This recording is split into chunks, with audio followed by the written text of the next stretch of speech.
Hi all, Paul M. Bradley here, coming to you from the editor's chair, which is also the same chair I use for everything else. I'm just going to let you know, this episode is cursed. I'm convinced that there's no other explanation. It's, I have done literally everything in my power, but there has been so much going wrong with this. I've had my editor crash multiple times, footage is corrupted, audio's gone out of sync, even my headphones are on the blink. I don't know what happened, but my karma for this month, I guess, is just everything going a bit haywire. So yeah, I did my best, but if there are technical faults, well, I'm sorry. I tried as hard as I could. So please forgive me. Also, do you like the new poster? Mate got me that. It's amazing.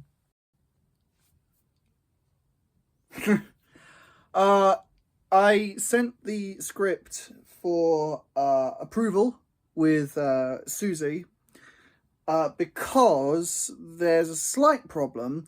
For the Fringe Festival, the script has got to be exactly an hour long. And the version that I did in my initial read-through with Esme and feedback forms, even when I trimmed it, comes out to what, maybe like an hour 10, an hour 20. So it's not good. But I sent it, I cut it down even more, and then I sent the script to Susie so that I could just be like, can you find anywhere else to cut? Please. Need you to be ruthless. She sent me back a message saying, yeah, Paul, I don't know, it's just that it's so well constructed that I actually can't find anywhere to cut, so we've got a bit of a problem here. I've never been told my script is too good before. What can I say? I'm a prisoner of my own talent. Oh, jeez.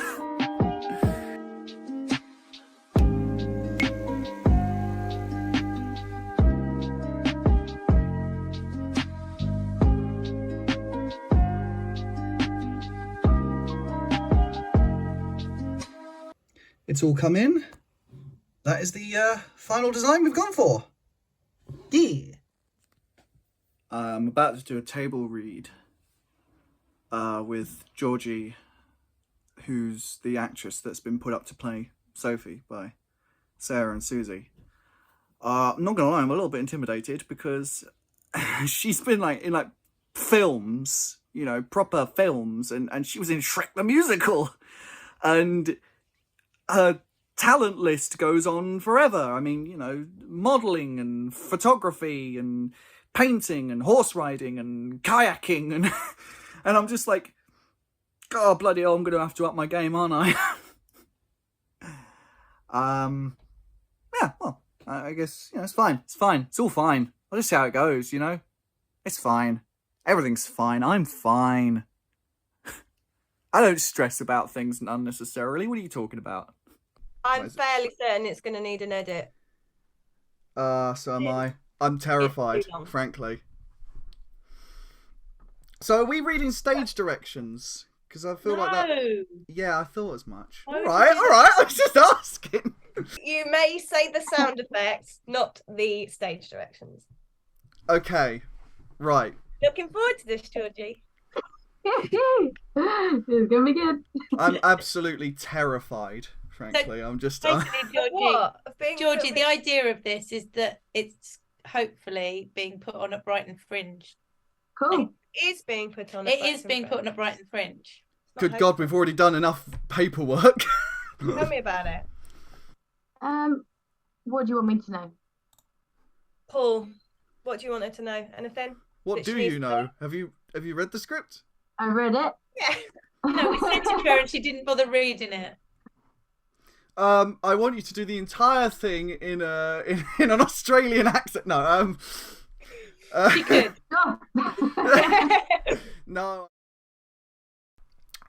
Yeah, you were too distracted trying to flirt with a mime. What? Wait, you don't remember? There was a guy dressed as a mime there, and you... Well, I think the line you used was, "Don't mime if I do." Oh. He didn't say a word. Plug the equipment, drain the oil from a deep fat fryer, and there, right at the bottom, was a dead cat. What? I know, right? You ever heard of a health inspector scream? That shit is blood curdling. I don't get it though. How did a cat even end up in there? Maybe it was chronically depressed and didn't mind a bit of pain when it came to the suicide method. What's a cat got to be depressed about? Good eye. Look at her. Look that girl in the eyes and tell her no. Oh, that's not fair. Not when she's pulling that face. Do it, do it, do it, do it. Fine. Okay, look, so according to Einstein, time is not linear. All of time...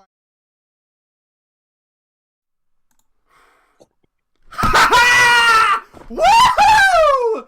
Yes! That's an absolute fucking miracle. I can't believe that. You'll still have to cut it, Paul. Yeah, I know. But not by a lot. Not by much. Oh, I've already got notes. I've already know where I need to cut. I'm on it. I'm on it. I think we need to take about 4 minutes out because 4 minutes out. How much would that equate to in pages? I don't know. Georgie, you were brilliant. 3 pages maybe, purely because a lot of those scenes need a lot more time. Business. Absolutely, absolutely, absolutely. That was good though. Really good. Woo! Those roles were both. That's You were right. brilliant in that. Did you like it, Georgie? Yeah, it's really good. Isn't it really well funny. written? Yeah, it's really funny. Really well written, Do Paul. you think our perfect casting there, Paul? Oh, absolutely, absolutely. I love the way that you sort of went from, like, I love the way that you sort of, like, just after the really long monologue, which I must apologise for in advance. That's a great show piece. Yeah. But I love the way you just went, well, that's the full story. Like, there's just the little jump. It's really natural because It was those little drop-ins because like that. both of you are such natural, and I mean, there's a lot about Paul that doesn't seem natural, but that is how he actually is. So when you Never go quiet. when you go, no one would talk like that. He does. It me.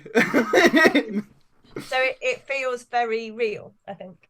If we can get it right, you'll get 5-star reviews Yeah. across the board because it's like this is why you need the level of acting to be this good to do it justice. Because if you had somebody who couldn't read so well, you'd get bored.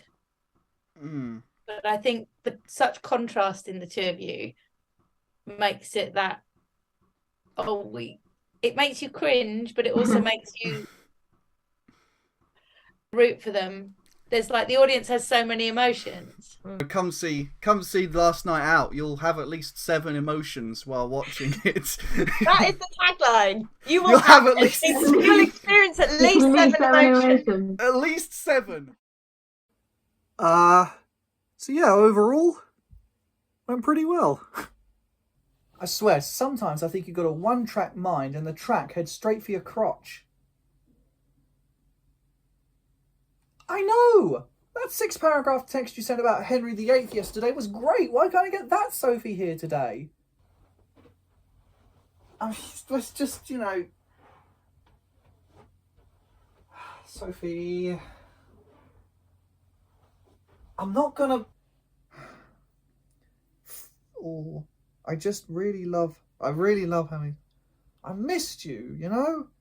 I just really love having someone who I can fully engage with, like full brain rubbing kind of one-to-one deep beingness. There's just more than the surface with you and... What? Full brain rubbing kind of one-to-one deep being... Why do I write these fucking lines? Yeah, it's just occurred to me, this play is going to be like my absolute premiere, you know? This is going to be like the first time that my writing gets in front of like the general public. It's not going to be the book, it's not going to be, you know, half my other projects. It's going to be this. It's weird. I don't know how to feel about that because it's quite atypical for my sort of thing, because I usually write sort of weird surrealist stuff or, you know, science fiction or something like that. and this is just a down-to-earth character drama that I wrote specifically to challenge myself to see if I could, just write two people having a conversation without having to go outside or do crazy stuff or whatever. Man, I don't know. It feels odd. It feels odd as a statement of, like, here I am. By the way, I don't usually write this kind of stuff. I could write more. I wouldn't mind. Hire me, someone. BBC, please. In other news, I submitted What a Wonderful House, my horror script, to a script writing competition, and I'm a quarter finalist. I don't win anything for that, but it's quite nice.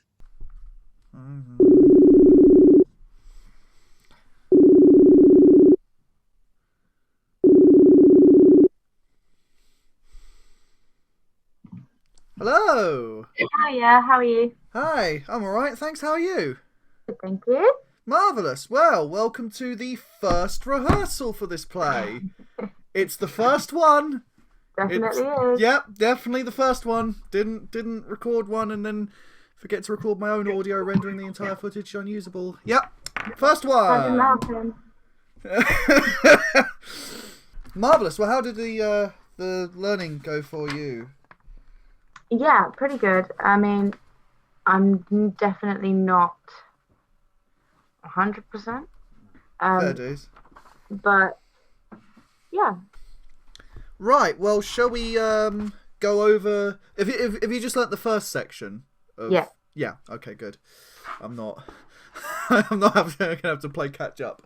Right. Well, we'll just go with the first segment.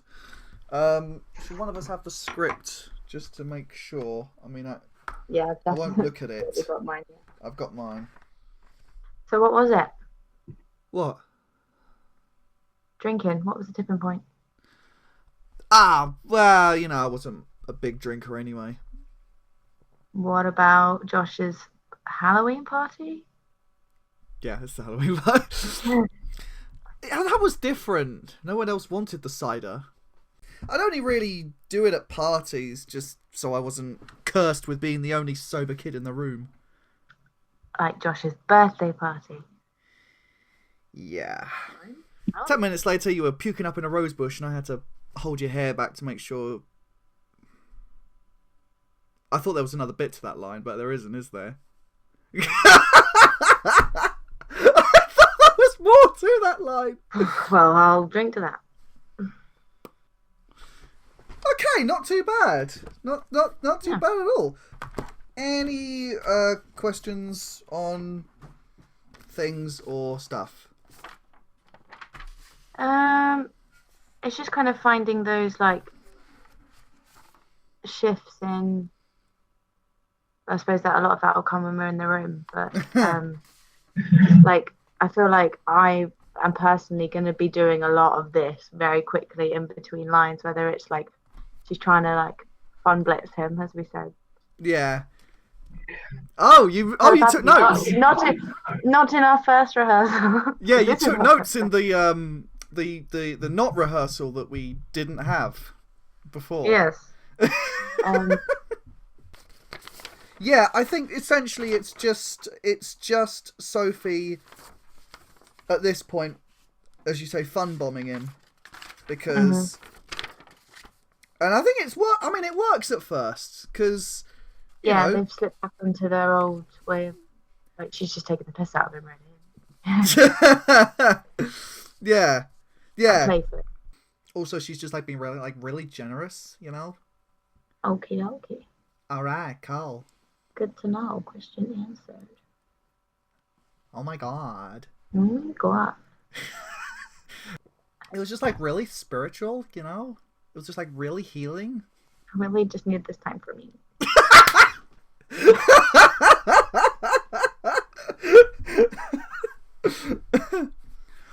Oh, there's a question actually. She uses a lot of quite big words. So is she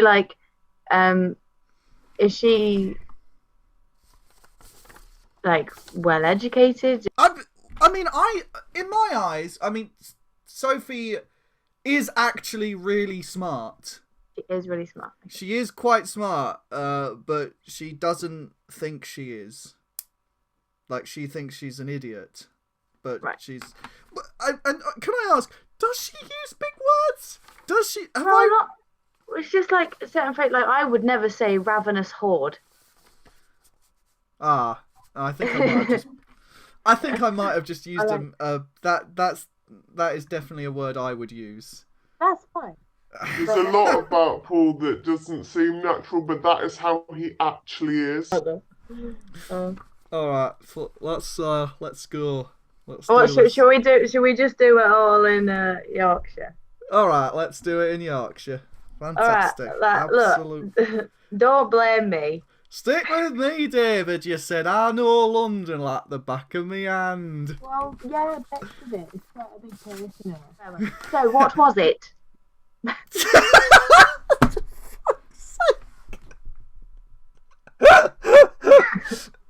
I'll just do the rest of it as Julie Andrews, shall I? What?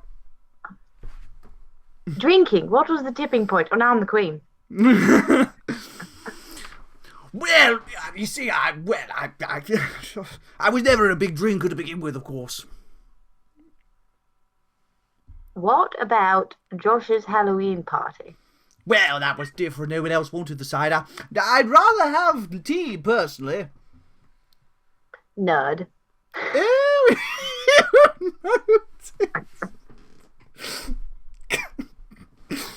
Oh,